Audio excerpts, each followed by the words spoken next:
ఈ సాయంకాల వేళలో ఈ బైబిల్ స్టడీకి చేరి వచ్చిన మీకు వందనాలు, స్తోత్రాలు, అందరికి వందనాలు. చాలా సంతోషం, ఆసక్తిగా మీరు చేరి వస్తూ ఉన్నారు. వాక్యం చేత దేవుడు మిమ్మల్ని ఆత్మీయంగా బలపరచును గాక. గత కొన్ని వారాలుగా దేవుని యొక్క వాక్యాన్ని మనం ధ్యానిస్తూ ఉన్నాం. దేవుని యొక్క పరిశుద్ధ గ్రంథాన్ని అర్థం చేసుకోవటానికి 10 రకములైనటువంటి కాల నియమములు తెలిస్తేనే బైబిల్ అర్థం చేసుకుంటారు. లేకపోతే వేరే వేరే విధంగా అర్థం చేసుకొని ఈ రోజుల్లో పరిశుద్ధ గ్రంథాన్ని అపవిత్రమైన గ్రంథమని, లేక చెడు మాటలన్నీ వ్రాసారని ఎక్కువగా విమర్శలు జరుగుతూ ఉన్నాయి. కానీ 10 కాల నియమముల గురించి తెలుసుకున్నప్పుడే బైబిల్లో ఉన్న విషయాలు కూడా అర్థమవుతాయి. ఏ ఏ కాల నియమములో దేవుడు భక్తులకు ప్రత్యక్షమై వారిని నడిపిస్తూ వచ్చారో, వారికి ఏ ఆజ్ఞలు ఇచ్చారో, ఏ విధంగా వారిని నడిపిస్తూ వచ్చారో అవన్నీ కూడా మనం కాల నియమముల గురించి తెలుసుకున్నప్పుడే అర్థమవుతాయి. కాబట్టి ఒకటి దూతల కాల నియమం, రెండవది అజ్ఞాన కాల నియమము, మూడవది మనస్సాక్షి కాల నియమం గురించి మనం ధ్యానిస్తూ ఉన్నాం. వాక్యం ధ్యానించే కొలది సంవత్సరాలు గడిచే కొలది మనం లోతుగా ధ్యానించవచ్చు. కాబట్టి మనస్సాక్షి కాల నియమము గురించి మనం ధ్యానిస్తూ ఉన్నాం. మనస్సాక్షి కాల నియమములో జీవించిన భక్తులు ఎవరు అని మనం బైబిల్లో గత వారాల్లో మనం ధ్యానించాం. హానోకు, నోవాహు, ఇష్మాయేలు, అబ్రహాము, ఇస్సాకు, ఇప్పుడు యాకోబు గురించి గత 3 వారాలుగా మనం ధ్యానిస్తూ ఉన్నాం. యాకోబు గురించి ఆయన కూడా మనస్సాక్షి కాల నియమంలో జీవించిన భక్తుడు. అవి యూట్యూబ్లో కూడా నేను అప్లోడ్ చేశాను, ఆసక్తి కలిగిన వాళ్ళు వినవచ్చు. గత 3 వారాలుగా మనస్సాక్షి కాల నియమం గురించి తెలియచేస్తూ ఉన్నాను. ఈ సమయంలో కూడా చివరిగా యాకోబు గురించి ఈ పూట మరలా కొన్ని విషయాలు మనం ధ్యానించబోతూ ఉన్నాం. వచ్చే వారంలో యోసేపు గురించి మనం ధ్యానించబోతూ ఉన్నాం. హల్లెలూయా. యాకోబు గురించి చివరిగా కొన్ని మాటలు మనం బైబిల్లో ధ్యానించినప్పుడు, గత 3 వారాలుగా యాకోబు గురించి బైబిల్లో ధ్యానిస్తూ ఉన్నాం. యాకోబు కూడా తన పితరుడైన అబ్రహాము వలె, ఇస్సాకు వలె ఆశీర్వదించబడ్డ వ్యక్తి. మరి ఆయన ఏ విధంగా ఆశీర్వదించబడ్డాడో, ఎప్పుడు దేవుడు ఆశీర్వదించాడో గత వారంలో చెప్పాను. అంతకు మునుపు యాకోబు ఏ విధంగా దేవుని చేత నడిపించబడ్డాడో, బెయేర్షెబా నుండి కనానుకి, కనాను నుండి బెయేర్షెబాకి, ఇలా యాకోబు యొక్క ప్రయాణాన్ని గురించి కూడా చాలా విషయాలు మీకు చెప్పాను. యాకోబు గురించి క్లుప్తంగా బైబిల్లో మనం ధ్యానించినప్పుడు 2 రకములైనటువంటి ప్రయాణాల చేత ఆయన ప్రయాణించినట్లు మనం చూస్తూ ఉన్నాం. గత 3 వారాలుగా చాలా విషయాలు చెప్పాను. అయితే యాకోబు గురించి క్లుప్తంగా ఆలోచించినప్పుడు యాకోబు యొక్క ప్రయాణాలు 2 విషయముల కొరకు ప్రయాణించినట్లు చూస్తున్నాం. ఒకటి వివాహము కొరకు. ఆదికాండం 28వ అధ్యాయము మొదటి వాక్యాన్ని మీరు గమనించినట్లయితే, ఇస్సాకు యాకోబును పిలిపించి, నీవు కనాను కుమార్తెలలో ఎవరితోనూ వివాహము చేసుకొనకూడదు. నీవు లేచి పద్దనరాములోనున్న నీ తల్లికి తండ్రి అయిన బెతూయేలు ఇంటికి వెళ్ళి అక్కడ నీ తల్లి సహోదరుడుగు లాబాను కుమార్తెలలో ఒకదానిని వివాహం చేసుకొనమని ఆజ్ఞాపించాను. ఇలా యాకోబు యొక్క ప్రయాణంలో ఒకటి వివాహము కొరకు ఆయన ప్రయాణించినట్లు మనం చూస్తూ ఉన్నాం. 28వ అధ్యాయము నుండి బైబిల్లో మీరు చదువుకుంటూ వెళ్తే ఆయన చేసిన జర్నీ గురించి బైబిల్లో వ్రాయబడి ఉంది. ఎక్కడెక్కడ ఆయన ప్రయాణం చేశాడు, దేవుడు ఏ విధంగా ఆయన దర్శిస్తూ వచ్చాడు, మరి ఆయన వివాహం కొరకు ఒకటి ప్రయాణం చేస్తున్న సమయంలో లాబాను ఇంటిలో యాకోబు ఆయన 14 సంవత్సరాలు కొలువు చేశాడు. రాహేలు కొరకు 7 సంవత్సరాలు, లేయా కొరకు 7 సంవత్సరాలు, 6 సంవత్సరాలు మందను మేపాడు. 20 years, 20 సంవత్సరాలు దేవునితో ఉంటున్నటువంటి సహవాసాన్ని విడిచిపెట్టి, ప్రార్థన అనుభవాన్ని విడిచిపెట్టి యాకోబు 20 సంవత్సరాలు సమయాన్ని వ్యర్థపుచ్చుతూ వచ్చాడు. వివాహం కొరకు ఒకటి తాను చేసినటువంటి ప్రయాణం. మరి ఆ ప్రయాణంలో ముందుగా ఆయన ప్రయాణమై బయలుదేరి వెళ్తున్న సమయంలో దేవుడు యాకోబుతో ఆయన చెప్పాడు. ఆదికాండం 28వ అధ్యాయము 15వ వాక్యాన్ని మీరు గమనించినట్లయితే, ఇదిగో నేను నీకు తోడి ఉండి నీవు వెళ్ళు ప్రతి స్థలమందు నిన్ను కాపాడొచ్చు, ఈ దేశమునకు నిన్ను మరల రప్పించదను, నేను నీతో చెప్పినది నెరవేర్చే వరకు నిన్ను విడవనని చెప్పగా, ఆ వాక్య భాగంలో మనం గమనిస్తూ ఉన్నాం. యాకోబు గురించి క్లుప్తంగా మనం ధ్యానించినప్పుడు 2 రకములైన ప్రయాణాలు. ఒకటి వివాహం కొరకు ఆయన ప్రయాణం చేశాడు. ఆయన ప్రయాణం ఎక్కడి నుంచి ప్రారంభించబడిందంటే 28వ అధ్యాయం నుండి ప్రారంభించబడింది. అక్కడ ప్రయాణం చేస్తున్న సమయంలో బెయేర్షెబా నుండి బయలుదేరి వెళ్తూ ఉన్నాడు. ప్రొద్దుగురుకినందున పడుకోవటానికి తలగడగా ఒక రాయిని తీసి పడుకొని ఉన్నాడు. కలలో దేవుడు దర్శించి మాట్లాడుతూ ఉన్నాడు. ఇదిగో నేను నీ దేవుడని, అబ్రహాము దేవుడని, ఇస్సాకు దేవుడని, యాకోబు దేవుడని, నీ పితరులను నడిపించినట్లు నిన్ను కూడా నడిపిస్తాను అని యాకోబుతో మాట్లాడుతూ ఉన్నాడు. ఆ సమయంలో యాకోబు దిగ్గున లేచి చూడగా తన చుట్టూ ఒక వెలుగు ప్రకాశించింది. ఇది దేవుని మందిరమే తప్ప వేరొకటి కాదు అని ఆ స్థలానికి బేతేలు అని పేరు పెట్టాడు. బేతేలు అంటే దేవుని మందిరము అని అర్థం. దేవుని మందిరము అని అర్థం. అక్కడ యాకోబు ఒక మ్రొక్కుబడితో కూడిన ప్రార్థన చేసుకున్నాడు. ప్రభువా, నేను వెళుచున్న మార్గాల్లో నీవు నాకు తోడే ఉండి తినటానికి ఆహారం, ధరించుకోవటానికి వస్త్రాలు, నా ప్రయాణంలో నీవు తోడుగా ఉంటే నీవే నా దేవుడు, జీవితకాలం అంతా నేను నీకు సాక్షిగా ఉంటాను, నేను సంపాదించిన సంపాదనలు యావత్తు నీకు 10వ వంతు చెల్లిస్తాను అని యాకోబు తన యొక్క మొదటి ప్రయాణంలో ఆయన మ్రొక్కుబడి చేసుకొని బయలుదేరి వెళ్తూ ఉన్నాడు. యాకోబు బేతేలు అనే స్థలంలో ఏ విధంగా ప్రార్థన చేసుకొని బయలుదేరి వెళ్ళాడో అదే విధంగా ప్రభు యాకోబుని ఆశీర్వదిస్తూ వచ్చారు. హల్లెలూయా. తినటానికి ఆహారం తక్కువ చేయలేదు, ధరించుకోవటానికి వస్త్రాలు తక్కువ చేయలేదు, పశువుల మందలు, ఇంకా ఒంటెలు, గాడిదలు అన్నీ కూడా సమస్తము యాకోబు పొందుకొని ఆశీర్వదించబడుతూ వచ్చాడు. అయితే సుక్కోత్ అనే స్థలానికి వచ్చినప్పుడు యాకోబు తన జీవితంలో నష్టాలు అనుభవించినట్లు గతంలో మీకు చెప్పాను. గత 3 వారాల్లో చెప్పినటువంటి విషయాలు మీరు విన్నారు. అవి విన్నప్పుడు ఇప్పుడు చెప్పే విషయాలు కూడా అర్థమవుతాయి. యాకోబు యొక్క ప్రయాణము 2 విధాలుగా ఉన్నాయి. ఒకటి, వివాహం కొరకు ప్రయాణం చేశాడు.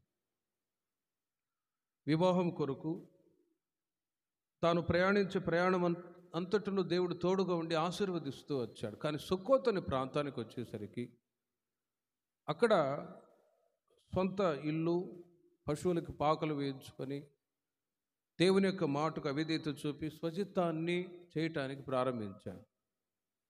నేను గుడార నివాసిని అనే సంగతి మర్చిపోయి తాను ఎప్పుడైతే పశువులకు పాకలు వేయించుకొని అక్కడ నివాస స్థలాన్ని ఏర్పాటు చేసుకున్నాడో, అక్కడ సుక్కోతు అన్నప్పుడు స్థిరము కాని స్థలం లేక లోకానికి గుర్తు. ఆ పట్టణంలో తన కుమార్తె దీన చూడటానికి వెళ్ళింది. అవమానపరచబడి తిరిగి ఇంటికి వచ్చేసింది. 2 కుమారులు నరహంతకులైపోయారు. ఆ తర్వాత తాను పొందినటువంటి నష్టాన్ని బట్టి ఎందుకు అని ఆలోచించినప్పుడు, దేవుని యొక్క మాటకు అవిధేయత చూపుట ద్వారానే నన్ను బట్టి నా పిల్లల జీవితాలు నాశనమయ్యాయి అని యాకోబు గ్రహించి పశ్చాత్తాపడి 35వ అధ్యాయం 1వ వాక్యములో గతంలో మనం చదివినట్లుగా బేతేలుకు ఎక్కడైతే నేను నిన్ను దర్శించానో మరలా అక్కడే వచ్చి నీవు నీ భార్య పిల్లలందరూ శుద్ధీకరించుకొని పరిశుద్ధపరచుకోనండి అన్నప్పుడు యాకోబు తన భార్య పిల్లలందరూ వచ్చి బేతేలులో తమను తాము శుద్ధీకరించుకొని పోగొట్టుకున్న సమస్త ఆశీర్వాదాలన్నీ యాకోబు మరల పొందుకున్నాడు. దేవునికి మహిమ కలుగును గాక. మరొక వైపు ప్రార్థనా జీవితాన్ని కూడా రిన్యూ చేసుకున్నాడు. 20 సంవత్సరాలు దేవునితో ఉంటున్న సహవాసాన్ని కోల్పోతే మరలా పశ్చాత్తాపడి రాత్రంతా పోరాడి ప్రార్థన చేశాడు. ప్రభువా, నీవు నన్ను ఆశీర్వదించితే తప్ప నేను నిన్ను వదలను అని యాకోబు పశ్చాత్తాపడి ప్రభు దగ్గర అడిగినప్పుడు మరలా దేవుడు యాకోబును ఆశీర్వదించినట్లుగా గత 3 వారాల్లో మొదటి 2 వారాలు చెప్పాను. ఇలా యాకోబు యొక్క ప్రయాణం మనం గమనించినప్పుడు 2 విధాలుగా ఉన్నాయి. ఒకటి, వివాహం కొరకు ఆయన ప్రయాణం చేశాడు. లేయా కొరకు 7 సంవత్సరాలు, రాహేలు కొరకు 7 సంవత్సరాలు, 6 సంవత్సరాల మందను మేపి తన జీవితంలో ఇలా 20 సంవత్సరాలు లోక సంబంధమైన అనుభవాలతోనే సహవాసం కలిగి ఉండి నష్టపోయినప్పుడు నష్టాన్ని మరలా ఆశీర్వాదకరంగా మార్చుకోవటానికి యాకోబు ప్రార్థన చేస్తూ వచ్చాడు. వీటిని బట్టి మనం నేర్చుకోవాల్సిన ఆత్మీయ పాఠాలు ఏంటంటే, మనము కూడా బేతేలు అనే ఈ స్థలము నుండి మన యాత్రని ప్రారంభించాం. బేతేలు అంటే దేవుని మందిరం. ఈ మందిర సహవాసము నుండియే ఆత్మీయ జీవితం ప్రారంభించబడింది. యేసుక్రీస్తుని మీరు ప్రభువుగా అంగీకరించి బాప్తిసం తీసుకొని మందిరానికి ఎప్పుడైతే రావడం ప్రారంభించారో ఆ రోజు నుండియే ఈ ఆత్మీయ యాత్ర ప్రారంభించబడింది. మధ్యలో ఆత్మీయ జీవితాన్ని పతన స్థితికి తీసుకొని వెళ్ళటానికి సాతానుడు అప్పుడప్పుడు లోకము, సాతాను, పాపము, అందుకే యోహాను పత్రికలో వ్రాయబడి ఉంది, లోకములో ఉన్నదంతయు శరీరాశ, నేత్రాశ, జీవపుడంబము. వీటిని బట్టి ఆయా సందర్భాల్లో కొందరు విశ్వాసులు, సేవకులు తొట్టిల్లిపోయిన వాళ్ళు కూడా ఉన్నారు. కానీ దేవుడు మన పాదములను బండ మీద స్థిరపరచాడు. దేవునికి మహిమ కలుగును గాక. అయితే నిలిచి ఉన్నాను అనుకునేవాడు పడిపోకుండా జాగ్రత్త పడాలని కొరింథీ సంఘానికి పౌలు గారు చెప్తారు. యాకోబు తన జీవితంలో 20 సంవత్సరాలు పడిపోయాడు. పడ్డవాడు మరలా తిరిగి లేచాడు. ఇర్మియాలో వ్రాయబడి ఉన్నది, నీతిమంతుడు 7 సార్లు పడినా మరలా తిరిగి లేవకుందురా, లేస్తారు. ఎప్పుడైతే ప్రభు దగ్గరికి వచ్చి పశ్చాత్తాపడి తమను తాము శుద్ధీకరించుకొని చేసిన పొరపాట్లను ఒప్పుకొని రిలీవ్ చేసుకుంటారో వాళ్ళు మరలా ప్రభు వారిని క్షమిస్తాడు, నూతన పరుస్తాడు. కనుక యాకోబు జీవితంలో కూడా 20 సంవత్సరాలు దేవునితో ఉంటున్న సహవాసాన్ని విడిచిపెట్టి ఉండుట చేత వాళ్ళ పిల్లల జీవితాలు నష్టాలు కలిగాయి. తల్లిదండ్రులను బట్టి పిల్లల జీవితాలు ఆశీర్వాదకరంగా ఉండాలన్నా, శపించబడిపోవాలన్నా పేరెంట్స్ని బట్టి ఉంటుందండి. యాకోబు యొక్క జీవిత చరిత్రను బట్టి మనం ఆలోచిస్తే యాకోబు దేవుని యొక్క మాట వినకపోవటం చేతనే పిల్లల జీవితాలు కూడా నష్టమైపోయాయి. అందుకే తల్లిదండ్రులు నీతిమంతులుగా ఉన్నప్పుడు పిల్లలు కూడా నీతిమంతులుగా ఉంటారు. అదే తల్లిదండ్రులు అనీతిమంతులుగా ఉంటే వాళ్ళ అనీతిని బట్టి పిల్లల జీవితాలు కూడా గందరగోళంగా మారిపోతాయి. కాబట్టి ప్రజెంట్ డేస్ ఈ రోజుల్లో ప్రతి తల్లిదండ్రి పిల్లల ఎదుట ఒక మంచి ప్రవర్తన కలిగి ఉందరుగాక. ప్రతి పేరెంట్స్ పిల్లల దగ్గర మాటల్లో కానీ, క్రియల్లో కానీ, ఎవ్రీథింగ్, ప్రతి క్యారెక్టర్స్ని పిల్లలు గమనిస్తూ ఉంటారు ఈ రోజుల్లో. రీసెంట్గా ఒక కుటుంబంలో జరిగింది. ఆ ఇంట్లో ఉన్న భార్యాభర్త, 2 కూతుర్లు. ఒక కూతురు ఒక అబ్బాయిని ప్రేమించింది. సరే, ప్రేమిస్తే మరి సరే అబ్బాయి ఎవరో కనుగొందామని వెళ్ళి చూస్తే ఆల్రెడీ ఆ అబ్బాయికి పెళ్ళి 2 పిల్లలు. ఆ అబ్బాయికి ఆల్రెడీ పెళ్ళై పిల్లలు ఉన్నారు. మరి పనికిమాలదానా, ఆ అబ్బాయిని ఎందుకు ప్రేమించావు, పెళ్ళి పిల్లలు ఉన్నారు కదా అంటే వాళ్ళ నాన్న అడిగాడు, గద్దించాడు. అయినా కూడా ఆ సహోదరి ఒప్పుకోవట్లేదు, నేను ఆ అబ్బాయిని పెళ్లి చేసుకుంటాను అని. ఎందుకు, కారణం ఏంటి అని ఇంకొక వాళ్ళ ఫ్రెండ్, అమ్మాయి వాళ్ళ ఫ్రెండ్ అడిగిందట. అడిగితే ఆ అమ్మాయి చెప్పింది, మా నాన్నకు కూడా ఇద్దరు పెళ్లి చేసుకున్నాను, నేను కూడా అలాగే చేసుకుంటాను అంటుందట. చూడండి సమాజం ఎటుపోయింది. మరి కుమార్తెకి ఓ సరైన జవాబు చెప్పలేని పరిస్థితుల్లో తండ్రి బాధపడుతూ చివరిగా ఆ అబ్బాయిని కంప్లైంట్ ఇచ్చి పోలీసు వాళ్ళకి అప్పచెప్పారు అనుకోండి. ఎందుకు మాట చెప్తున్నానంటే, పేరెంట్స్ని బట్టి పిల్లల జీవితాలు కూడా ఈ రోజుల్లో గందరగోళంగా మారిపోతూ ఉన్నాయి. మరి అమ్మాయికి ఓ సరైన సమాధానం చెప్పలేని పరిస్థితుల్లో తండ్రి తల వంచుకున్నాడండి. ఎందుకంటే తండ్రి యొక్క జీవితం సరిగ్గా లేదు. మరి పిల్లల జీవితాలు కూడా అలాగే గందరగోళంగా మారిపోతూ ఉన్నాయి. లోతుగా వాక్యాన్ని ధ్యానించినప్పుడు అపవిత్రమైన జీవితాన్ని బట్టి కుటుంబాల్లో కొన్ని అన్క్లీన్ స్పిరిట్స్ కూడా పిల్లల జీవితాలు క్రియ జరుగుతాయి. అవి చాలామందికి తెలియదు. అందుకే అట్టివారికి నీవు విముఖుడమై ఉండుము అని పౌలు గారు తిమోతికి చెప్తారు. అంటే అపవిత్రమైన జీవితాన్ని చేస్తున్న ప్రజల మధ్యలో నివాసం చేస్తున్న వాళ్ళ దగ్గర కూర్చొని మాట్లాడుతూ ఉన్న, పలకరించిన ఆ స్పిరిట్లు అనేవి ఆటోమేటిక్గా క్రియేట్ చేసి మంచివాళ్ళు కూడా భ్రష్టత్వంలోనికి వెళ్ళిపోయే పరిస్థితులు ఎదురవుతూ ఉంటాయి. అందుకే అట్టివారికి విముఖుడమై ఉండుము అని సపరేషన్ లైఫ్. సంఘములో అందరూ మంచివాళ్ళు, అందరూ పరిశుద్ధులు అని చెప్పలేము. కానీ ఇట్టివారికి వేరై నీవు ఉండుడి అని ప్రత్యేకింపబడిన జీవితాన్ని గురించి చెప్తారు. కాబట్టి యాకోబు జీవితంలో తాను చేసిన పొరపాట్లను బట్టి పిల్లల జీవితాలు గందరగోళంగా మారిపోయాయి. కుమార్తె అవమానపరచబడిపోయింది. షిమ్యోను, లేవి నరహంతకులైపోయారు. దేవునికి ఇవ్వవలసినటువంటి దశంభాగాలన్నీ ఏశావుకిచ్చి ఒక కాన్సక్రేషన్ లైఫ్, ప్రతిష్ఠింపబడిన జీవితాన్ని కూడా పూర్తిగా పోగొట్టుకున్నాడు. ఇది యాకోబు జీవితంలో క్లుప్తంగా మనం నేర్చుకోవాల్సిన సంగతి. ఒకటి, వివాహము కొరకు ప్రయాణం చేశాడు. వివాహము కొరకు చేసిన ప్రయాణం. రెండవ ప్రయాణం ఎలాంటిది అంటే యోసేపు కొరకు చేసిన ప్రయాణం. యోసేపు కొరకు చేసిన ప్రయాణం. ఆదికాండం 45వ అధ్యాయము 27వ వాక్యాన్ని మీరు చూడండి. అతడు తన్ను ఎక్కించుకొని పోవుటకు యోసేపు పంపిన బండ్లను చూచినప్పుడు వారి తండ్రి అయిన యాకోబు ప్రాణము తెప్పరిల్లెను అని వ్రాయబడి ఉంది. ఆదికాండం 45వ అధ్యాయము 25వ వాక్యము నుండి 28వ వాక్యం వరకు గమనించి చూడండి, మీకు అర్థమవుద్ది. వారు అతనితో చెప్పిరి,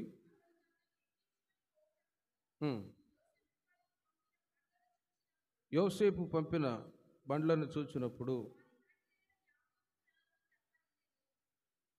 25వ వాక్యము నుండి, వారు ఐగుప్తు నుండి బయలుదేరి కనాను దేశమునకు తమ తండ్రి యాకోబునొద్దకు వచ్చి. చూడండి, అక్కడ ఉన్న విషయాలు మీకు చెప్తాను. తండ్రి అయిన యాకోబుకి తన కుమారుడైన యోసేపు బ్రతికి ఉన్నాడనే సంగతి తెలియదు. తన సహోదరులు ఎప్పుడో చిన్నప్పటి చంపేశారేమో అని యాకోబు అనుకున్నాడు. కానీ యోసేపు ఇంకా బ్రతికి ఉన్నాడు అనే సంగతి తన సహోదరులే, యోసేపు యొక్క సహోదరులు చెప్పారు వాళ్ళ నాన్నకి. ఎవరు వాళ్ళ నాన్న? యాకోబు. యాకోబునొద్దకు వచ్చి, యోసేపు ఇంకా బ్రతికి ఉన్నాడు నాన్న, ఐగుప్తు దేశం అంతటిని ఏలుచున్నాడు అతనికి అని తెలియచేశాడు. అయితే అతడు ఎవరు? యాకోబు వాళ్ళ కుమారులు చెప్పిన మాటని నమ్మలేదు కనుక అతడు నిశ్చేష్టుడయ్యను. అప్పుడు వారు యోసేపు తమతో చెప్పిన మాటలన్నిటినీ అతనికి చెప్పిరి. అతడు తన్ను ఎక్కించుకొని పోవుటకు. చూడండి, యోసేపు పంపిన బండ్లను చూచినప్పుడు వారి తండ్రి అయిన యాకోబు ప్రాణము తెప్పరిల్లెను. చూడండి, అప్పుడు ఇశ్రాయేలు ఎవరు? యాకోబు చెబుతున్న మాట, ఇంతే చాలును, నా కుమారుడైన యోసేపు ఇంకా బ్రతికి ఉన్నాడు, నేను చావకు మునుపు వెళ్ళి అతన్ని చూచెదను. హల్లెలూయా. మరలా రిపీట్ చేస్తాను ప్రేమిన వాళ్ళరా. ఒకటి, యాకోబు జీవితంలో చేసిన ప్రయాణము సంక్షిప్తంగా మనం ఆలోచిస్తే, ఒకటి, వివాహము కొరకు ప్రయాణం చేశాడు. ఆ రెఫరెన్స్ మీరు రాసుకోండి. ఆదికాండం 28:1 నుండి తర్వాత అధ్యాయాలు మీరు చదువుకుంటూ వెళితే యాకోబు చేసిన ప్రయాణం, వివాహం కొరకు ఆయన లైఫ్లో జరిగిన కొన్ని సంఘటనలు అన్నీ వ్రాయబడ్డాయి. సెకండ్, యోసేపు కొరకు చేసిన ప్రయాణం. యోసేపు కొరకు చేసిన ప్రయాణం ఆత్మీయంగా ఆలోచించినప్పుడు life is like a journey. జీవితం అనేది ఒక ప్రయాణం లాంటిది. టక్కన ఎప్పుడు ఎక్కడ ఆగిపోయిందో తెలియదు ప్రయాణం. కానీ లైఫ్ సైకిల్, ప్రయాణం కొనసాగుతూ ఉంది.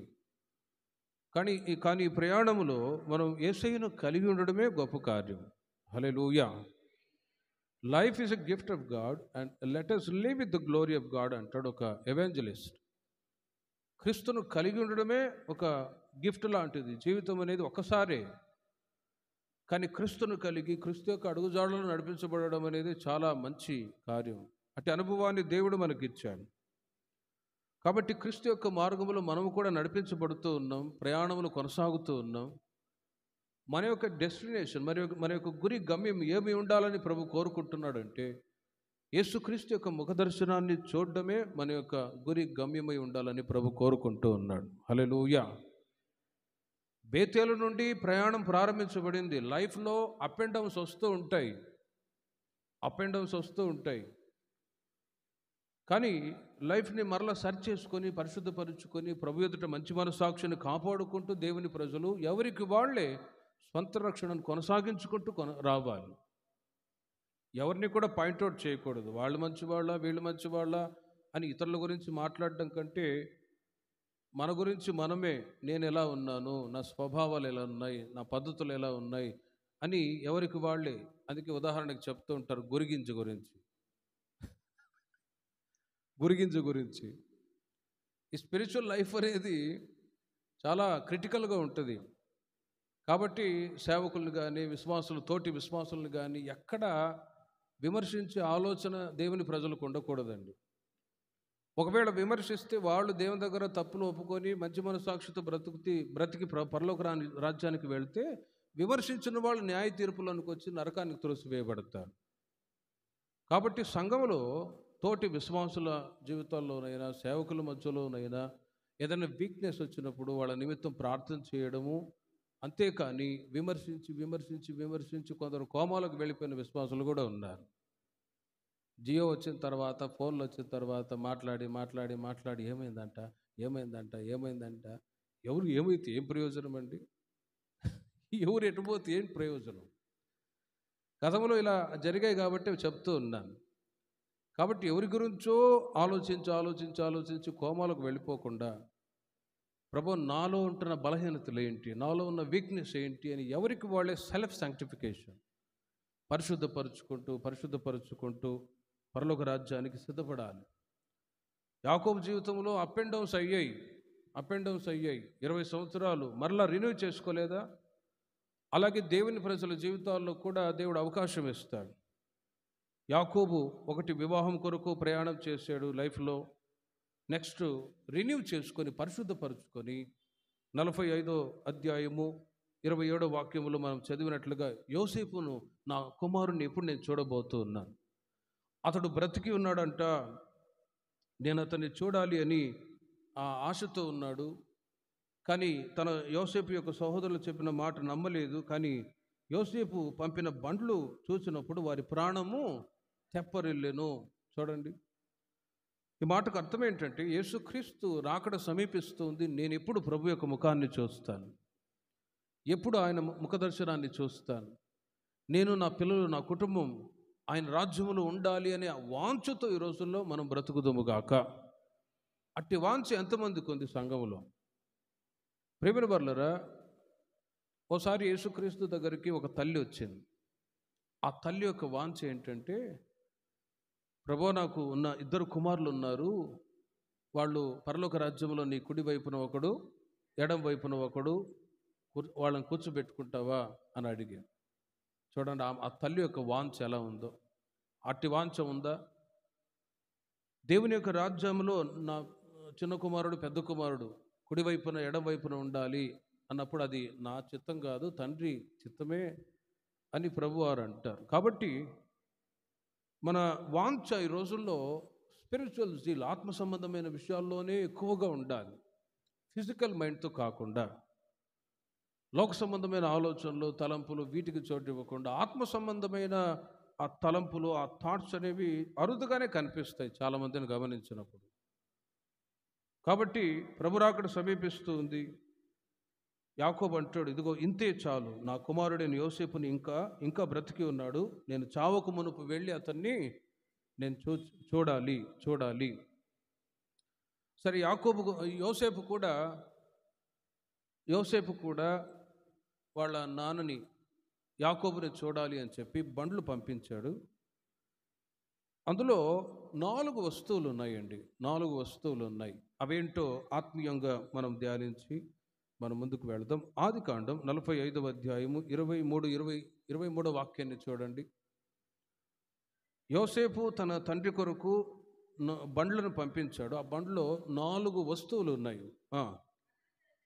అతడు తండ్రి నిమిత్తం ఐగుప్తులోనున్న మంచి వస్తువులను మోయుచున్న 10 గాడిదలను, మార్గమునకు తన తండ్రి నిమిత్తం ఆహారమును, ఇతర ధాన్యమును, తినుబండములను మోయుచున్న 10 ఆడుగాడిదలను పంపెను. చూడండి, యోసేపు తన తండ్రి నిమిత్తం బండ్లు పంపించాడు. అందులో 4 వస్తువులు ఉన్నాయి.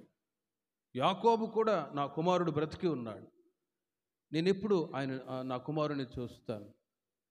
ఆత్మీయంగా యోసేపు అన్నప్పుడు క్రొత్త నిబంధన సంఘానికి గుర్తు, యేసుక్రీస్తుకు సాదృశ్యముగా మనం ఆలోచించవచ్చు. క్రొత్త నిబంధన సంఘముగా దేవుని ప్రజలైన మనము యేసుక్రీస్తు యొక్క రాక కొరకు ఈ రోజుల్లో ఎదురు చూడాలి. హల్లెలూయా. ఎప్పుడు యేసయ్య వస్తాడు, ఎప్పుడు ఆయన ముఖ దర్శనాన్ని నేను చూస్తాను, ఆ వాంఛతో ఈ రోజుల్లో మన సంఘం వేచి ఉండాలి. మరి క్రీస్తు రాబోతూ ఉన్నాడు. ఆయన రాక మునుపు మనకు చాలా ఆత్మ సంబంధమైన ఆశీర్వాదాలు అనుగ్రహిస్తూ వచ్చారు. యేసయ్య రాక సమీపిస్తుంది, నేను ఎప్పుడు ఆయన ముఖ దర్శనాన్ని చూస్తానని వాంఛతో మనం ఉండాలి. యోసేపు బండ్లు పంపించాడు. అందులో 4 వస్తువులు ఉన్నాయి. ఒకటి మంచి వస్తువులు అని రాయబడింది. మంచి వస్తువులు తిమోతికి రాసిన 2వ పత్రిక 1వ అధ్యాయం 14వ వాక్యాన్ని చూడండి. మంచి వస్తువులు అంటే ఆత్మీయంగా దాని అర్థం ఏంటంటే, ఆ మాటకి పౌలు గారు తిమోతికి చెప్తారు. తిమోతికి రాసిన 2వ పత్రిక 1వ అధ్యాయము 14వ వాక్యము చూడండి. నీకు అప్పగింపబడిన ఆ మంచి పదార్థమును మనలో నివసించు పరిశుద్ధాత్మ వలన కాపాడుము అని వ్రాయబడి ఉంది.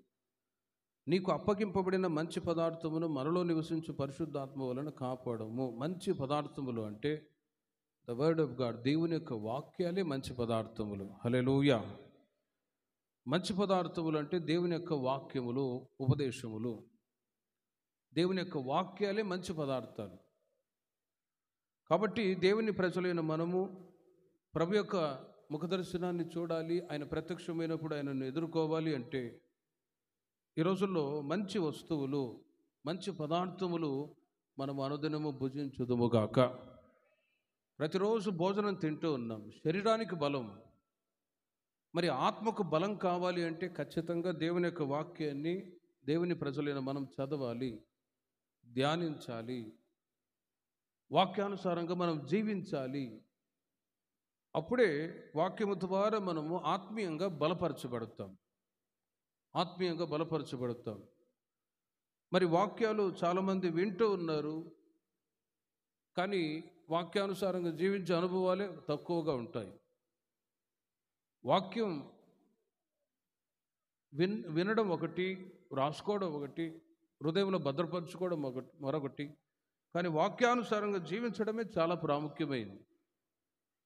కాబట్టి దేవుని యొక్క వాక్యాలు మంచి పదార్థములుగా దేవుడు సంఘానికి అనుగ్రహించి ఉండగా, మంచి పదార్థములను అనుదినము మీరు భుజించుదురుగాక. వాక్యాన్ని భుజించాలి అంటే ఆ మధ్య ఒక ఆమె బైబిల్లో రోజు ఒక పేపర్ వీకి మొత్తం నవిలి మింగేసిందట. పాస్టర్ గారు బైబిల్ ఏమో చూద్దామంటే అక్కడ ద్వితీయోపదేశ ఖండం లేదు. ఏమైందంటే, మీరే కదా పాస్టర్ గారు భుజించమని చెప్పావు కదా అన్నాను. భుజించమంటే వాక్యాన్ని బైబిల్లో ఉండి ఒక్కొక్క పేజీని చింపి నవిలి మింగమని కాదు. వాక్యాన్ని భుజించడం అంటే వాక్యాలు విన్నప్పుడు కొన్ని ఆశీర్వచనపు వాక్యాలు ఉంటాయి, గద్దించే వాక్యాలు కూడా ఉంటాయి. గద్దింపు వాక్యాలు వచ్చినప్పుడు ఇవి నా కొరకే అని ఆ వాక్యాన్ని శుద్ధ హృదయంతో అంగీకరించి పరిశుద్ధపరుచుకున్నప్పుడే ఆ వాక్యాలు మీ జీవితాల్లో ఫలభరితంగా మారునుగాక. వాక్యాలు అది 30దంతులుగా 60దంతులుగా 100ంతులుగా ఫలించాలి అంటే విత్తబడిన వాక్యాల్ని దేవుని ప్రజలైన వాళ్ళు రిసీవ్ చేసుకోవాలి. గుడ్నెస్, మంచితనముతో, మంచి మనస్సుతో. లేకపోతే ఇక కలవరాలు వచ్చేస్తాయి. వాళ్ళ కొరకే చెప్పారట, వీళ్ళ కొరకే చెప్పారట, ఇంకా మీ కొరకు చెప్పకుండా గేదెలకు చెప్తావా? వాక్యాలు అవి నాకు మీకు మనందరికీ ఇవ్వబడతాయి. అందరికీ ఇవ్వబడతాయి. వాక్యంలో ఎక్కడ ములాజు ఉండదండి. ప్రతి ఒక్కరిని నరికేస్తుంది అంతే. అలాంటి సమయంలో ఏదైనా వాక్యాలు గుర్చబడ్డప్పుడు వెంటనే హంబుల్నెస్, తగ్గింపుతో ప్రభు ఈ వాక్యానుసారంగా నేను లేను, నన్ను శుద్ధీకరించండి అని ఎవరికి వాళ్ళే పరిశుద్ధపరుచుకున్నప్పుడు ఆ వాక్కులో మంచి పదార్థములు ఉంటున్న దీవెనలు మీరు పొందుదురుగాక. మరి మంచి పదార్థములు ఉన్నాయి. అక్కడ మీరు చూడండి, ఆదికాండము 45వ అధ్యాయము 22వ వాక్యములో బెన్యామీనుకు 300 తులముల వెండియును 5 దుస్తుల బట్టలను ఇచ్చెను. బెన్యామీనుకు స్పెషల్గా ఇస్తూ ఉన్నాడు, స్పెషల్గా పంపించాడు బండ్లో. బెన్యామీనుకు 300 తులముల వెండియు 5 దుస్తుల బట్టలు ఇచ్చెను. బెన్యామీనుకు ఎందుకు అంత స్పెషల్గా మంచి పదార్థంలో బెన్యామీనుకు స్పెషల్గా ఇచ్చాడంటే, ఆదికాండం 43వ అధ్యాయము 34 వాక్యములో కూడా మీరు గమనిస్తే, మరియు అతడు వారికి వంతులెత్తి పంపెను. బెన్యామీను వంతు వారందరి వంతుల కంటే 5 అంతుల. చూడండి, అక్కడ కూడా వంతులెత్తి పంపించేటప్పుడు బెన్యామీనుకు 5 అంతులుగా ఎక్కువగానే ఇచ్చాడు. బెన్యామీను అన్నప్పుడు ప్రేమిన వర్లరా ఓ క్రొత్త నిబంధన సంఘం, లేకపోతే ఓ సత్తువ కలిగిన సంఘానికి గుర్తు ఉండగా అందరికీ వంతులెత్తి పంపించాడు. బెన్యామీనుకు మాత్రం స్పెషల్గా 5 అంతులుగా. ఇక్కడ కూడా మనం గమనించాం, బెన్యామీనుకు 300 తులముల వెండియు 5 దుస్తుల బట్టలను ఇచ్చను. ఈ 5 అనే మాట ఎఫెసీయులకు రాసిన పత్రిక 4వ అధ్యాయము 12వ వాక్యాన్ని చూడండి. 5 అనే మాటకి అర్థం ఏంటంటే, 5 రకములైనటువంటి పరిచారకులు సంఘములో పరిచర్య చేస్తూ ఉన్నారు. వారు ఎవరంటే, మనమందరము విశ్వాస విషయంలో దేవుని కుమారుని గురించిన జ్ఞాన విషయంలోను ఏకత్వం పొంది క్రీస్తునకు కలిగిన సంపూర్ణతకు సమానమైన ఆయన ఇలాగ నియమించను.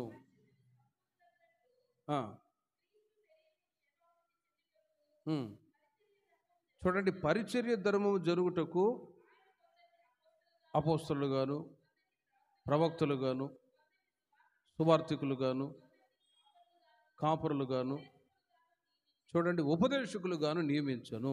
ఇప్పుడు ఈ యొక్క 5 రకములైనటువంటి పరిచర్య సంఘములో జరుగుతూ ఉంది. మరి ఈ రేపల్లిలో ఎంతమంది సేవ చేసి వెళ్ళారో మీకు తెలుసు. హిస్టరీ మొత్తం మీ చేతుల్లోనే ఉంది. నాకేం తెలుసు, 5 నెలలు అయింది. ఇంతమంది సేవ చేసి వెళ్ళారు. మరి ఒక్కొక్కళ్ళు చెప్పినటువంటి ఆ ఉపదేశంలో, ఆ నడిపింపులో మరి ఎంతమంది నడిచారో, ఎంతమంది వ్యతిరేకంగా ఎదురు తిరిగారో అది మీకే తెలుసు. ఆ చరిత్ర నాకు తెలుసు, మీకే తెలుసు. 5 రకములైనటువంటి పరిచారకులు, సువార్తికులు వచ్చారు. సువార్త చెప్పి జనాన్ని పోగు చేసి సంఘములో నింపారు. నెక్స్ట్ ప్రవక్తలు వచ్చారు. గద్దించినప్పుడు నువ్వే గద్దించడం అని ఎదురు తిరిగిన వాళ్ళు కూడా ఉన్నారు. ఆ తర్వాత బాధతో వెళ్ళిపోయిన సేవకులు కూడా ఉన్నారు. సువార్త చెప్పి జనాన్ని పోగు చేసి వెళ్ళిపోతారు ఒక 2-3 సంవత్సరాలు ఉండి.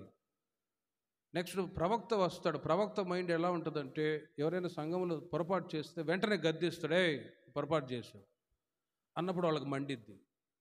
అప్పుడు సేవకుడని లెక్క చేయకుండా ఎదురు తిరిగి మాట్లాడిన వాళ్ళు కూడా ఉన్నారు. ఇప్పుడు వాళ్ళు లేరు. ఇక్కడ కాదులే, వేరే చోట. ఇక్కడ అందరూ మంచోళ్ళే. నెక్స్ట్ ఇంకొకళ్ళు ప్రవక్తలు కాపరి వచ్చాడు. కాపరి పని ఏంటంటే మేపడమే పని. సాంబార్ అన్నం పెట్టి కాదు, బిర్యానీ పెట్టి కాదు, వాక్యాలతో మేపడమే పని. ఇలా ఒక్కొక్కరు 20-25 సంవత్సరాల పరిచయంలో ఈ రేపల్లెలో ప్రేమిని వాళ్ళ ఎంతమంది సేవ చేసి వెళ్ళారో ఒక్కసారి ఆలోచించి చూడండి. వాళ్ళు చేసిన పరిచర్య ప్రతిఫలమే ఈ రోజుల్లో ఇదిగో ఇంత పెద్ద మందిరం, సంఘం ఏర్పడింది. ఒకళ్ళ ద్వారానే జరగలేదు ఈ పరిచర్య, ఒకళ్ళ ద్వారానే జరగలేదు. సైకిల్ మీద పరిచర్య చేసి ఇలా ఒక్కొక్కళ్ళు కొంతమంది చెప్తారు, పాస్టర్ గారు, కొంతమంది సేవకులు, రేపల్లెలో చాలా కష్టపడ్డాం పాస్టర్ గారు, సైకిల్ మీద సేవ చేసామన్నారు. ఇలా ఒక్కొక్కళ్ళ ద్వారానే పరిచర్య జరగలే.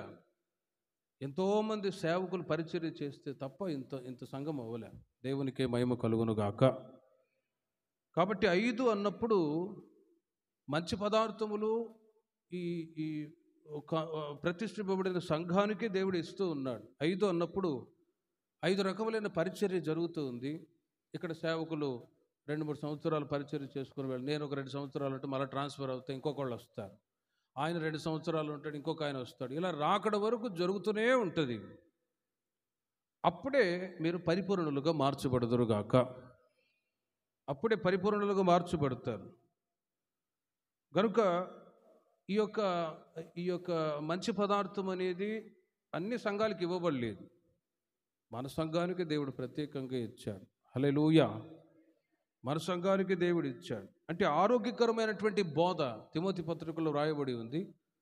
ఆరోగ్యకరమైనటువంటి బోధ దేవుడు సంఘానికి దేవుడు ఇచ్చాడు. మంచి పదార్థముగా దాన్ని రిసీవ్ చేసుకొని దేవుని సేవకులు చెప్పే ప్రతి మాట హృదయంలో భద్రపరుచుకొని ఉపదేశ క్రమాన్ని నేర్చుకుంటూ ఆధ్యాత్మిక జీవితంలో దినదినము ప్రతి ఒక్కరు అభివృద్ధి చెందుదురుగాక. అప్పుడే ఒక రోజున యేసుక్రీస్తు యొక్క ముఖదర్శనాన్ని మనం చూడగలం. కనుకనే యోసేపు బండ్లలో ఒకటి మంచి పదార్థములను పంపించాడు. మంచి పదార్థములు అన్నప్పుడు దేవుని యొక్క వాక్యాలు మనం అనుదినము చదివి ధ్యానిస్తూ ఆ వాక్యానుసారంగా మనం జీవిస్తూ ఉండాలి. అప్పుడే ఆత్మీయంగా మనము బలపరచబడతాం, ప్రభువుని మనం ఎదుర్కోగలం. లేకపోతే ఒక రోజున వాక్యాలే న్యాయ తీర్పు తీరుస్తాయి. ఆదికాండం 46వ అధ్యాయము 27వ వాక్యం చూడండి. 46వ అధ్యాయం 27వ వాక్యం. రెండవదిగా ఐగుప్తులో అతనికి పుట్టిన యోసేపు కుమారులిద్దరు. ఐగుప్తునకు వచ్చిన యాకోబు కుటుంబపు వారందరూ 70 మంది. ఒకటి మంచి పదార్థములు ఉన్నాయి బండ్లలో. రెండవదిగా ఐగుప్తులో అతనికి పుట్టిన యోసేపు కుమారులిద్దరు, ఐగుప్తునకు వచ్చిన యాకోబు కుటుంబపు వారందరూ 70 మంది. 70 మంది వారు ఎక్కడికి వచ్చారు? యాకోబు దగ్గరికి వచ్చారు. 46వ అధ్యాయం 27వ వాక్యం ఇంకోసారి చదవండి.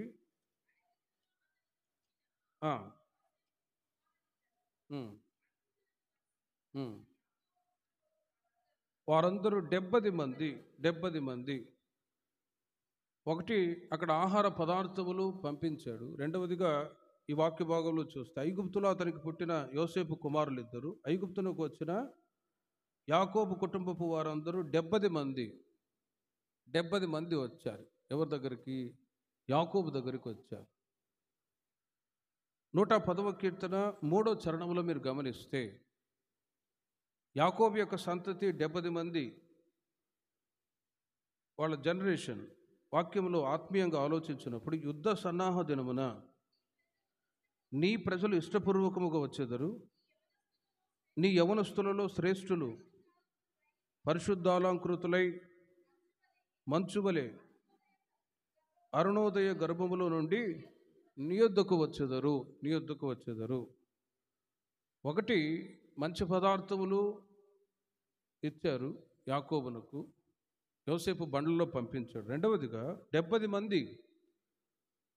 ఇంకా అర్థం అవ్వాలి అంటే ముందుగా ధాన్యాన్ని మీరు తీసుకొని రండి అన్నప్పుడు యోసేపు యాకోబు యొక్క కుమారులు వెళ్ళారు. మరలా చివరి దశలో చివరి జర్నీలో 70 మంది యాకోబు దగ్గర నిలవబడ్డారు. వాళ్ళ జనరేషన్, ఆ 70 మంది జనరేషన్ వాళ్ళ సంతతి విస్తరించింది తదుపరి దినాల్లో. కానీ 70 మంది వాళ్ళ సంఖ్య. ప్రేమిన వాళ్ళరా, యుద్ధ సన్నాహ దినమున నీ ప్రజలు ఇష్టపూర్వకముగా నీ యొద్దకు వచ్చేదరు. నీ యవనులలో శ్రేష్ఠులు పరిశుద్ధాలంకృతులై మంచువలే అరుణోదయ గర్భములో నుండి నీ యొద్దకు వచ్చేదరు అని రాయబడి ఉంది. 70 మంది యాకోబు ఎదుట నిలవబడ్డారు. వాళ్ళలో యోసేపుకు పుట్టిన 2 కుమారులు కూడా ఉన్నారు. ప్రభు యొక్క రాకడ దినాలు సమీపిస్తూ ఉన్నాయి. మరి ప్రభు ఎదుట మనము నిలవబడాలి అంటే ఎవరు నిలవబడతారు? వాక్యం చెప్తుంది, ఇరుకైన మార్గము ఉంది, విశాలమైన మార్గము కూడా ఉంది. ఇరుకైన మార్గంలో రావటానికి ఇష్టపడని వాళ్ళు తక్కువ, విశాలమైన మార్గంలో వెళ్ళేవాళ్ళు చాలామంది. ఇంకా వాక్యాన్ని ధ్యానించినప్పుడు పిలువబడిన వాళ్ళు అనేకులు, ఏర్పరచబడ్డ వాళ్ళు కొందరే అనౌన్స్మెంట్లు చేస్తూ ఉన్నాం. ప్రార్థనకు రండి అని, మీటింగ్స్కి రండి అని. మరి ప్రారంభ దినాల్లో పరిచర్లో కూడా సంఘానికి చాలామంది వచ్చారు. మరి పిలుపును ఏర్పాటును స్థిరపరచుకున్న వాళ్ళు సంఘంలో అలాగే కొనసాగుతూ ఉన్నారు.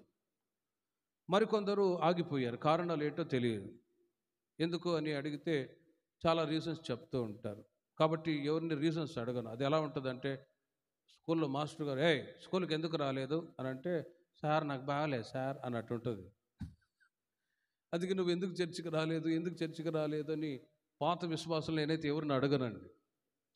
ఎందుకంటే దైవాసక్తి సత్యాసక్తి ఉన్నప్పుడు వస్తారు ఆటోమేటిక్గా. ఇక మరలా బ్రతిమలాడి ఎంతకాలం బ్రతిమలాడుతాం? కనుక 70 మంది యాకోబు ఎదుట నిలవబడ్డారు. యుద్ధ సన్నాహ దినమున నీ యవనులలో శ్రేష్ఠులు ఇష్టపూర్వకముగా ప్రభు దగ్గరికి రావాలి. ఇష్టపూర్వకముగా ప్రభుని వెంబడించే వాళ్ళు, ఇష్టపూర్వకముగా ప్రార్థనలో ఉండాలని కోరుకునే వాళ్ళు శ్రేష్ఠులని పిలువబడతారు. అట్టివారే ప్రభు ఎదుట ఒక రోజున నిలవబడుదురుగాక. అందరూ నిలవబడలేరు.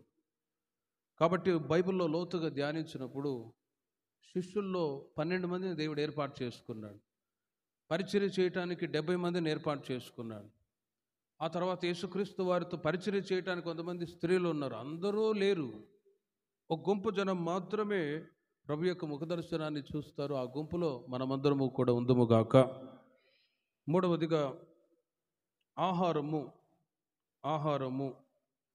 ఆదికాండం 45వ అధ్యాయం 23వ వాక్యములో మంచి వస్తువులు ఉన్నాయి. ఇక అక్కడ మనం చదివితే గాడిదలు ఇవన్నీ అవసరం లేదులేండి. అంటే ఆత్మీయంగా చెప్తున్నాను. ఒకటి ఆ మంచి పదార్థములు, రెండవది 70 మంది యాకోబు ఎదుట నిలవబడ్డారు. మూడవది ఆహారము. మత్తయి సువార్త 15వ అధ్యాయం 26వ వాక్యాన్ని గమనించినట్లయితే ఆహారము అంటే డివైన్ హీలింగ్. యేసుక్రీస్తు వారు ఓసారి ఆయన దగ్గరికి కనాను స్త్రీ వచ్చింది. దావీదు కుమారుడా కరుణించు, నా కుమార్తె దయ్యము పట్టి బహు బాధపడుచు ఉన్నది, సహాయం చేయండి అని కేక వేసింది. యేసు ప్రభు వారు పట్టించుకోవట్లేదు. శిష్యులు అంటారు, ఆమె అంత కేకలు వేస్తుంది కదా, పట్టించుకోవేంటంటే, సరే ఏమైంది? దావీదు కుమారుడా కరుణించు, నా కుమార్తె దయ్యం పట్టి బహు బాధపడుచు ఉన్నది, ఏమైంది అని అడిగితే, ప్రేమిల వర్లరా ఆమె నా కుమార్తెను బాగు చేయంటే యేసు ప్రభు వారు అంటారు, పిల్లల రొట్టె తీసుకుని వెళ్ళి కుక్క పిల్లలకు వేయటం యుక్తము కాదు. ఆహారం. అప్పుడు ఆమె అంటది, కుక్క పిల్లలు కూడా యజమానుడు పడవేసి రొట్టె ముక్కలు తిని బ్రతుకుతాయి కదా, ప్రభువా మాకు కూడా ఆహారం దయచేయండి. ప్రేమిల వర్లరా చూడండి, ఆ మాటలో ఉన్న ఆంతర్యం ఏంటి? కుమార్తె బాగులేదు, నువ్వు ప్రభువా నా కుమార్తె దయ్యం చేత బాధింపబడుతుంది, ప్రార్థన చేయండి, మీరు రండి అని అడిగినప్పుడు సరే వస్తాను పదా అని ప్రార్థన చేయొచ్చు కదా. ఈ మాట ఎందుకు చెప్పారు? పిల్లల రొట్టె తీసుకొని వెళ్ళి కుక్క పిల్లలకు వేయటం యుక్తము కాదు. కనాను స్త్రీ అన్నప్పుడు యూదులకి అంటరాని వాళ్ళకు వేరైన అన్ని జనులు వీళ్ళు. అన్ని జనులు స్వస్థత అనేది జూ యూదులు మాత్రమే, దేవుని ప్రజలైన వాళ్ళే, ఇశ్రాయేలు ప్రజలే అనుభవించవలసిన వాళ్ళు. కాబట్టి ఈ పిల్లలను తీసుకొని వెళ్ళి కుక్క పిల్లలకు వేయటం యుక్తము కాదు. అప్పుడు పిల్లలు ఎవరు, కుక్క పిల్లలు ఎవరు ఆలోచించండి. పిల్లలేమో యూదులు, దేవుని ప్రజలు, దేవుని చేత ఏర్పరచబడ్డ వాళ్ళు. కానీ కుక్క పిల్లలు అన్నప్పుడు అన్యజనులు. కానీ యెషయా గ్రంథాల్లో మనం లోతుగా చదివితే దేవుని ప్రజలైన ఇశ్రాయేలులు, యూదులు వాళ్ళు స్వజనులై ఉన్నా కూడా తర్వాత దినాల్లో సిలువలో స్వంత జనులే ఏం చేశారంటే యేసు ప్రభుని త్రోసివేశారు. యేసుక్రీస్తుని సిలువకు వేయండి, బరబ్బాని వదిలివేయండి అని బందిపోటు దొంగను కోరుకున్నారు. ఆ తర్వాత క్రీస్తుని సిలువకు వేయమన్నారు. వాళ్ళు వేయమన్నది ఎవరు? స్వజనులే. చూడండి, అందుకే పిల్లల రొట్టె తీసుకొని వెళ్ళి కుక్క పిల్లలకు వేయటం యుక్తము కాదు. దేవుని ప్రజలు యూదులే, ఇశ్రాయేలులే, స్వజనులు వాళ్ళే స్వస్థతను పొందటానికి అర్హులు అని పిలువబడ్డారు. ప్రారంభ దశలో వాళ్ళు దేవుని మాట వినకపోగా ప్రభువునే సిలువకు అప్పగించినప్పుడు స్వజనులను విడిచిపెట్టి అన్ని జనులైన మనల్ని దేవుడు ప్రేమించి మనకు రక్షణ భాగ్యాన్ని దయచేశాడు. హల్లెలూయా. అందుకే ఆమె అన్న మాటను బట్టి కుక్క పిల్లలు కూడా యజమానుడు పడవేసి రొట్టె ముక్కలు తిని బ్రతుకుతాయి కదా అంటే అప్పుడు యేసు ప్రభువు ఏమంటారో చూడండి. అమ్మా చూడండి, నీ విశ్వాసము గొప్పది, నీవు కోరినట్టే నీకు అవునుగాక. చూడండి ఆమె విశ్వాసం ఎంతగా ఉందో. కనాను స్త్రీ, మేము కూడా స్వస్థతకు పాత్రలం కదా, మనుషులమే కదా మేము కూడా అని ఆమె విశ్వాసాన్ని చూచి యేసు ప్రభువారు ఆ మాట పలికారు అంటే ఆమెలో విశ్వాసం ఉందా లేదా అని పరీక్షించడానికి తప్ప వేరు కాదు. విశ్వాసాన్ని పరీక్షిస్తూ ఉన్నారు. కాబట్టి దేవుని ప్రజలైన మనము కూడా ప్రభు దగ్గరికి వచ్చినప్పుడు ఈ ఆహారాన్ని మనకు అనుగ్రహిస్తూ ఉన్నారు. దేవునికి మహిమ కలుగును గాక. ఆహారము అన్నప్పుడు దేవుడిచ్చే స్వస్థత. నీతిమంతుడు విశ్వాసం మూలమున బ్రతుకును అని రాయబడి ఉంది. ఈరోజు వరకు మనం ఆరోగ్యకరంగా ఉన్నాము అంటే దేవుని యొక్క కృప మాత్రమే. జీవన మరణాలు యెహోవా వశం. అనారోగ్య పరిస్థితుల్లో ఉన్నప్పుడు దేవుడు మనల్ని జ్ఞాపకం చేసుకొని మనకు ఆరోగ్యాన్ని ప్రసాదించి బ్రతికింప చేశాడు. ఆయనే మనకు యెహోవా రాఫా, హీలర్. ఆయన స్వస్థపరిచే దేవుడై ఉన్నాడు. దేవునికి మహిమ కలుగును గాక. కొన్నిసార్లు వైద్యుల దగ్గరికి వెళ్ళిన వాళ్ళు కూడా చెప్తారు, మేము చేసే ప్రయత్నాలన్నీ చేసాం, మీరు మీ దేవుని ప్రార్థన చేసుకోండి. సకల సృష్టి దేవుని మీద ఆధారపడి ఉన్నాయి. కాబట్టి ప్రేమిని వర్లరా, మనల్ని బ్రతికించిన యేసయ్యను, మనకు స్వస్థత ఇచ్చిన ప్రభువునే మనం ఆధారం చేసుకొని బ్రతుకుదుముగాక. నాలుగవదిగా ధాన్యము తినుబండారములు. హెబ్రీయులకు రాసిన పత్రిక 5వ అధ్యాయము 15వ వాక్యములో, కన్నడ వేరే ఇంగ్లీష్ వేరే భాషలో చూసినప్పుడు మీట్ అనే మాట కూడా ఉంటుంది. హెబ్రీయులకు రాసిన పత్రిక 5వ అధ్యాయం 14వ వాక్యములో, వయసు వచ్చిన వారు అభ్యాసము చేత మేలు కీడులను వివేచించుటకు సాధకము చేయబడిన జ్ఞానేంద్రియములు కలిగి ఉన్నారు గనుక బలమైన ఆహారము వారికి తగును అని రాయబడి ఉంది. ఈ ధాన్యము తినుబండారములు అన్నప్పుడు గట్టి ఆహారం. అది వేరే ట్రాన్స్లేషన్ బైబిల్లో చదివితే గట్టి ఆహారం అనే మాట మీట్. ఈ ధాన్యము తినుబండారములు పౌలు గారు సంఘానికి తెలియచేస్తారు. మీరు యేసుక్రీస్తుని సొంత రక్షకునికి అంగీకరించిన ప్రారంభ దినాల్లో పాలతో పోషింపబడుతూ వచ్చారు. రక్షణ విషయములు ఎదుగు నిమిత్తం ఆ పాలను మీరు అపేక్షించుడి అని పేతురు తన పత్రికలో రాస్తారు. మరి రోజులు గడిచే కొలది ఏం చేస్తారు? ఆ పాలతోనే పోషింపబడుతూ ఉండే అనుభవం కాకుండా నెక్స్ట్ ఈ బలమైన ఆహారము వారికే తగును. ఎవరికి? మేలు కీడులను మంచి చెడులను వివేచించే జ్ఞానేంద్రియం కలిగిన వారికే ఈ బలమైన ఆహారము తగును. చిన్నపిల్లలకి బలమైన ఆహారం ఇస్తే గొంతులో పడి చచ్చిపోతారు. అదే బలమైన ఆహారము ఒక 5-6 మాసములు 1 year తర్వాత బలమైన ఆహారం. కాబట్టి పౌలు గారు చెప్తున్నారు ఆత్మీయంగా, మీరు సంఘ సహవాసానికి వచ్చిన ప్రారంభ దినాల్లో పాలతో పోషింపబడుతూ వచ్చారు. యేసు రక్షించును రండి, యేసు స్వస్థపరచును రండి, ఉద్యోగాలు వస్తాయి, వ్యాపారాలు ఆశీర్వాదకరంగా ఉంటాయి, దేవుడు బాగు చేస్తాడు అని పలికినప్పుడు మీరు ఆసక్తితో వచ్చారు. బై ఫెయిత్, విశ్వాసాన్ని బట్టి సమస్త ఆశీర్వాదాలు పొందుకొని మీరు వర్ధిల్లుచూ ఉన్నారు. దేవునికి మహిమ కలుగును గాక. ఇప్పుడు సంపూర్ణలం అవటానికి సాగిపోదుము. యేసన్న గారితో ఒక వ్యక్తి అడిగాడట, యేసన్న గారు, మరి మీరు ప్రార్థన చేస్తే దయ్యాలు దయ్యాలు దయ్యాలు పట్టిన వాళ్ళు కూడా బాగైపోయారు, చాలామంది విడుదల పొందారు, మరి ఇప్పుడు ఎందుకు జరగట్లేదు అని అడిగితే, ఇప్పుడు ఎందుకు జరగట్లేదు అని అడిగారంట. ఒరే బాబు, వాళ్ళు బాగుపడి మందిరానికి వచ్చిన తర్వాత మరలా దయ్యాలు పడతాయా? చూడండి, ఓ డౌటు. ప్రారంభ దినాల్లో దయ్యాలు పట్టిన వాళ్ళు వస్తారు, అపవిత్రత కలిగిన వాళ్ళు వస్తారు, రకరకాల స్వభావాలు కలిగిన వాళ్ళు, చెడు అలవాట్లు కలిగిన వాళ్ళు, త్రాగుడు బోతులు, అందరూ దయ్యాలు పట్టిన వాళ్ళు వస్తారు. నేను నగరీలో సేవ చేస్తాను. దయ్యాలు పట్టిన వాళ్ళు చాలామంది వాళ్ళు బాగుపడి మందిరంలో ఇప్పుడు విశ్వాసులుగా ఉన్నారు. అక్కడక్కడ బాగుపడి మరలా ఇప్పుడు దయ్యాలు ఎందుకు సంఘంలో పడట్లేదంటే, మరలా వాళ్ళ దయ్యాలు పడతాయా? పట్టిన వాళ్ళు బాగుపడి సంఘంలో విశ్వాసులుగా కొనసాగుతూ ఉన్నారు. అదొక సీజన్ అని చెప్పొచ్చు. ఈ దయ్యాలు పట్టిన వాళ్ళు ఆయా టైంలో వస్తారు, సంఘంలో స్థిరపరచబడతారు. ప్రేమిన వర్లరా, ఇప్పుడు సంఘానికి వచ్చి చాలా సంవత్సరాలైన తర్వాత మరలా ఆ పాలతోనే పోషింపబడితే ప్రయోజనం ఏంటి? బలం రావాలి కదా. బలం రావాలి, ఆత్మీయంగా బలపరచబడాలి అంటే ఇదిగో డైరెక్ట్గా వాక్యాలు ఇలా ఉంటాయి. అంటే ఉన్నది ఉన్నట్టుగా ప్రకటించినప్పుడు వాక్యాలు కొన్నిసార్లు కొందరికి ముఖం మీద కొట్టినట్లుగా అనిపిస్తూ ఉంటుంది. అప్పుడు ఆ సమయంలో ఏమవుతుందంటే, ఓహో మేము ఉండలేము, తట్టుకోలేము, ఈ వాక్యానుసారం మేము బ్రతకలేమని చెప్పి కొద్దిగా సైడ్ అవుతూ ఉంటారు. ఈ మధ్య మేము పాస్టర్స్ ఒకసారి డిస్కస్ చేస్తూ ఉన్నాం. సంఘంలో గట్టిగా చెప్తే మరి కొందరు వస్తారా? వచ్చినా రాకపోయినా వాక్యమే కదా. కొన్ని సంఘాల్లో వాళ్ళ పద్ధతులు, వాళ్ళ క్యారెక్టర్స్, స్వభావాలు సరిగ్గా లేనప్పుడు, వాక్యాలు గద్దించినప్పుడు రాకపోతే ఏం ప్రయోజనం? వెలగని 100 బల్బుల కంటే వెలిగే 2 బల్బులు చాలంట. అంటే ప్రారంభ దశలో మారు మనసు పొంది బాప్తిసం తీసుకొని సంఘానికి నడిపించాలి అన్నప్పుడు పాలతో పోషిస్తూ వచ్చాం.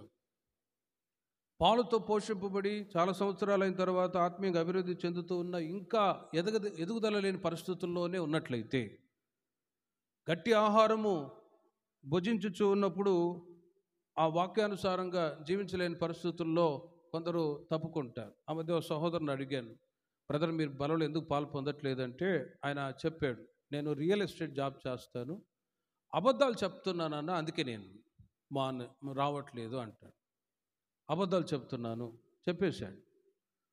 అందుకే వాక్యం చెప్తుంది, తెలిసి చేసే పొరపాట్లకి క్షమాపణ ఉంటుంది, తెలియని చేసే పొరపాట్లకి. మరి తెలిసి కూడా మరి ఇక సహోదరునితో ఏం డిస్కస్ చేయలేకపోయాను, ఎందుకంటే ఫ్రాంక్గా చెప్పేశాడు. కాబట్టి దేవుని యొక్క వాక్యాలు ఉన్నట్లుగా ప్రకటించబడుతూ ఉన్నప్పుడు కొందరు ఇక తొట్టిల్లిపోయి బలహీనపడి మేము పర్ఫెక్ట్గా జీవించలేని పరిస్థితి అని బలహీనమయ్యేవాళ్ళు. కాబట్టి ఈ ధాన్యము తినుబండారములు అన్నప్పుడు గట్టి ఆహారం ఇది జీర్ణించుకోవాలంటే కష్టంగా ఉంటుంది. అయినా కూడా ఆ బలమైన ఆహారం తిన్నప్పుడే బలవంతులుగా మార్చబడతాం. కాబట్టి దేవుని ప్రజలైన మనకు, సంఘానికి బలమైన ఆహారం దేవుడు అనుగ్రహిస్తూ ఉండగా, ఆ ఆహారాన్ని భుజిస్తూ తింటూ అపోస్తుల కార్యములు 2వ అధ్యాయము 42వ వాక్యములో సంఘస్థులందరూ ఆనాడు అపోస్తుల యొక్క బోధలో, సహవాసంలో, రొట్టె విరుచుట్లో, ప్రార్థనలో ఎడతెగక ఉన్నట్లు మనము కూడా, మన సంఘము కూడా ఆ విధంగా అభివృద్ధి చెందినట్లు దేవుడు సహాయం దయచేయునుగాక. గట్టి ఆహారం, బలమైన ఆహారము తింటూ మనం కొనసాగుతూ ఉండాలి. ఆ తర్వాత యోహాను సువార్త 6వ అధ్యాయము 54వ వాక్యములో ఆహారం, గట్టి ఆహారము అన్నప్పుడు, నా శరీరము తిని నా రక్తము త్రాగువాడే నిత్య జీవము గలవాడు, అంత్య దినమున నేను వారిని లేపుదును. నిత్య రాజ్యానికి మనం వారసులు అవ్వాలంటే గట్టి ఆహారాన్ని, బలమైన ఆహారాన్ని భుజించి మన జీవితంలో ఉంటున్న ఫెయిల్యూర్స్ ఎవరికి వాళ్ళే ఎవరి గురించో విమర్శించి మాట్లాడి మైండ్ని డిస్టర్బ్ చేసుకోకుండా, ప్రభా నాలో ఉంటున్న బలహీనత ఏంటి, నాలో సరిచేసుకోవాల్సిన స్వభావాలు ఏంటి అని ఆలోచించి మనల్ని మనమే పరిశుద్ధపరుచుకుంటూ బలలో పాలు పొందుతూ నిత్య రాజ్యానికి మనం వారసులు అవ్వాలి. యాకోబు తన కుమారుడైన యోసేపు పంపిన 4 వస్తువులు, ఒకటి మంచి వస్తువులు, రెండవది 70 మంది ఉన్నారు, మూడవది ఆహారము, నాలుగవది ధాన్యము తినుబండారములు. యేసుక్రీస్తు కూడా ప్రత్యక్షం కాబోతూ ఉన్నాడు.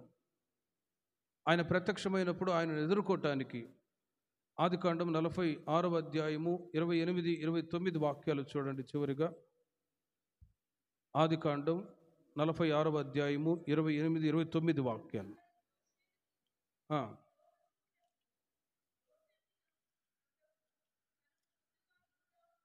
తనకు ముందుగా యూదాను పంపెను.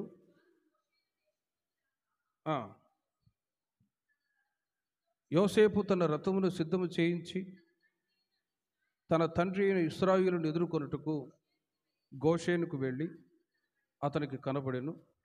అప్పుడు అతడు అతని మెడ మీద పడి అతని మెడ పట్టుకొని ఎంతో ఏడ్చెను. యోసేపుతో, నీవింకా బ్రతికి ఉన్నావు, నీ ముఖము చూచి తిని గనుక. చూడండి, అందులో ఒక మాట, నీవింకా బ్రతికి ఉన్నావు, నీ ముఖము చూచి తిని. స్పిరిచువల్గా, ఆత్మీయంగా, ప్రభు నీ ముఖాన్ని నేను చూశానయ్యా, ఇక చాలు. మన వాంఛ, దేవుని ప్రజలైన మన వాంఛ ఇదై ఉండాలండి. ఆత్మీయంగా చాలా సంవత్సరాల తర్వాత యాకోబు తన కుమారుడైన యోసేపును కలవటానికి వచ్చాడు. చూడండి, కుమారుడు చిన్నప్పుడే తప్పిపోయాడు, కుమారుడు లేడు. మరి ఎన్నో సంవత్సరాల నుండి నా కుమారుడైన యోసేపు వస్తాడా రాడా, చనిపోయారు అని మిగతా సహోదరులు చెప్పారు. కానీ బ్రతికి ఉన్నాడనే సంగతి తెలిసినప్పుడు ఆయన ప్రాణము తెప్పరిల్లెను. బండ్లను చూచి సంతోషపడ్డాడు. చివరిగా నీ ముఖము చూసి తిని, ఇంతే చాలు. ప్రేమైన వర్లరా, దావీదు కూడా దేవుని దగ్గర అడుగుతాడు, దుప్పి నీటి వాగుల కొరకు ఆశపడినట్లు దేవా నీ కొరకు నేను ఆశపడుచున్నాను. మోషే కూడా ఒకసారి అడుగుతాడు, ప్రభువా నీ ముఖాన్ని ఒక్కసారి నాకు చూపించయ్యా అని. నా ముఖాన్ని చూస్తే నువ్వు భస్మమైపోతావు, చచ్చిపోతావురా అంటే, లేదా ఒక్కసారి నీ ముఖాన్ని చూడాలి. చూడండి, వాంఛ, ప్రభు నీ ముఖాన్ని చూడాలి, నీ దర్శనాన్ని చూడాలి. ప్రేమైన వర్లరా, ఇట్టి వాంఛతో మనము కూడా ప్రభు యొక్క రాకడకై సిద్ధపడాలి. ప్రభు రాకడ సమీపిస్తూ ఉంది. ప్రకటన గ్రంథం 22వ అధ్యాయము, ప్రకటన గ్రంథం 22వ అధ్యాయం 11వ వాక్యము నుండి గమనిస్తే, అన్యాయం కాలము సమీపమై ఉన్నది, అన్యాయము చేయువాడు ఇంకను అన్యాయమే చేయనిమ్ము, అపవిత్రుడైన వాడు ఇంకను అపవిత్రుడుగానే ఉండనిమ్ము, నీతిమంతుడు ఇంకను నీతిమంతుడుగానే ఉండనిమ్ము, పరిశుద్ధుడు ఇంకను పరిశుద్ధుడుగానే ఉండనిమ్ము. ఇదిగో త్వరగా వచ్చుచున్నాను. చూడండి, వాని క్రియ చొప్పున ప్రతివానికిచ్చుటకు నేను సిద్ధపరచున్న జీతము నా యొద్ద ఉన్నది. రివార్డ్, జీతాన్ని ఎవరిస్తారు? మనం ఇవ్వకూడదు. నువ్వు నరకానికి వెళ్తావరా అని అంటారు కొందరు.